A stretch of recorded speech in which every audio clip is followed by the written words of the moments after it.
Hi hello ಎಲ್ಲ ನನ್ನ subscribers ದೇವರುಗಳಿಗೆ ನಮಸ್ಕಾರಗಳು. ಕಳೆದ ವಾರ ಬಿಗ್ ಬಾಸ್ ಮನೆಯಲ್ಲಿ ಯಾರು ಕ್ಯಾಪ್ಟನ್ ಆಗಿರುತ್ತಾರೋ ಅವರು ಬಿಗ್ ಬಾಸ್ ಸೀಸನ್ 12ರ ಕೊನೆಯ ಕ್ಯಾಪ್ಟನ್ ಆಗಿರುತ್ತಾರೆ.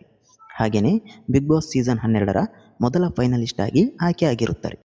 ಕಳೆದ ವಾರ ಬಿಗ್ ಬಾಸ್ ಮನೆಯಲ್ಲಿ ಧನುಷ್ ಪ್ರತಿಯೊಂದು ಟಾಸ್ಕ್ಗಳಲ್ಲಿ ಗೆದ್ದು ಬಿಗ್ ಬಾಸ್ ಸೀಸನ್ 12ರ ಕೊನೆಯ ಕ್ಯಾಪ್ಟನ್ ಆಗುವುದಲ್ಲದೆ ಮೊದಲ ಫೈನಲಿಸ್ಟ್ ಆಗಿ ಆಯ್ಕೆ ಆಗಿರುತ್ತಾರೆ. ಅದೇ ರೀತಿ ಬಿಗ್ ಬಾಸ್ ಟಾಪ್ 6 ಫೈನಲಿಸ್ಟ್ಗಳನ್ನು ಆಯ್ಕೆ ಮಾಡಲು ಈ ವಾರ ಬಿಗ್ ಬಾಸ್ ಮನೆಯಲ್ಲಿ ಟಿಕೆಟ್ ಟು ಟಾಪ್ 6 ರೇಸ್ಗೆ ವಿವಿಧ ಟಾಸ್ಕ್ಗಳನ್ನು ನೀಡಲಾಗುತ್ತದೆ. ಅದರಲ್ಲಿ ಗೆದ್ದವರು ಮುಂದಿನ ಟಾಸ್ಕ್ ಆಡಲು ಆಯ್ಕೆಯಾಗುತ್ತಾರೆ. ಸೋತವರು ಟಾಪ್ 6 ಫೈನಲಿಸ್ಟ್ ರೇಸ್ನಿಂದ ಹೊರಗುಳಿಯುತ್ತಾರೆ. ಟಾಪ್ 6 ಫೈನಲಿಸ್ಟ್ಗಳನ್ನು ಆಯ್ಕೆ ಮಾಡಲು ಬಿಗ್ ಬಾಸ್ ಈಗಾಗಲೇ ಮೊದಲನೇ ಟಾಸ್ಕನ್ನು ನೀಡಿರುತ್ತಾರೆ. ಈ ಟಾಸ್ಕ್ ಆಡಲು ಮೊದಲು ಬಿಗ್ ಬಾಸ್ ಧ್ರುವಂತನನ್ನು ಆಯ್ಕೆ ಮಾಡುತ್ತಾರೆ. ಬಿಗ್ ಬಾಸ್ ಯಾರನ್ನು ಆಯ್ಕೆ ಮಾಡಿರುತ್ತಾರೆಯೋ ಆ ಸ್ಪರ್ಧಿಯು ತಮ್ಮ ಎದುರಾಳಿಗಳನ್ನು ತಾವೇ ಆಯ್ಕೆ ಮಾಡಬೇಕಾಗಿರುತ್ತದೆ ಮತ್ತು ಸೂಕ್ತ ಕಾರಣಗಳನ್ನು ನೀಡಬೇಕಾಗುತ್ತದೆ.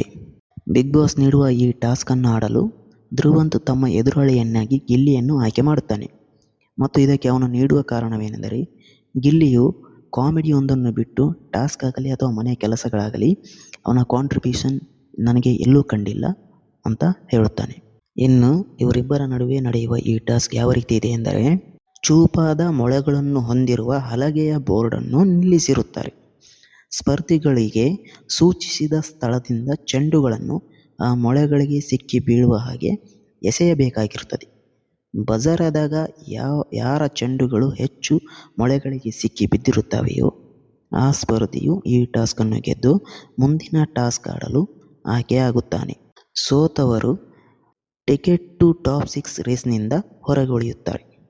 ಧ್ರುವಂತ್ ಮತ್ತು ಗಿಲ್ಲಿಯ ನಡುವೆ ನಡೆದ ಈ ಟಾಸ್ಕ್ನಲ್ಲಿ ಗೆದ್ದಿರುವ ಧ್ರುವಂತ್ ಟಿಕೆಟ್ ಟು ಟಾಪ್ 6ನ ಮುಂದಿನ ಟಾಸ್ಕ್ ಆಡಲು ಆಯ್ಕೆಯಾಗಿದ್ದಾರೆ. ಧ್ರುವಂತ್ ಹೇಳಿದ ಹಾಗೆ ಗಿಲ್ಲಿಯು ಟಾಸ್ಕ್ನಲ್ಲಿ 0 ಅನ್ನುವುದು ಇಲ್ಲಿ ನಿಜ ಮಾಡಿದ ಹಾಗೆ ಆಯಿತು. ಇದರ ಬಗ್ಗೆ ನಿಮ್ಮ ಅಭಿಪ್ರಾಯವನ್ನು ದಯವಿಟ್ಟು ಕಮೆಂಟ್ ಮಾಡಿ ತಿಳಿಸಿ. ಮತ್ತೆ ಮುಂದಿನ ವಿಡಿಯೋದಲ್ಲಿ ಸಿಗೋಣ. ಧನ್ಯವಾದಗಳು.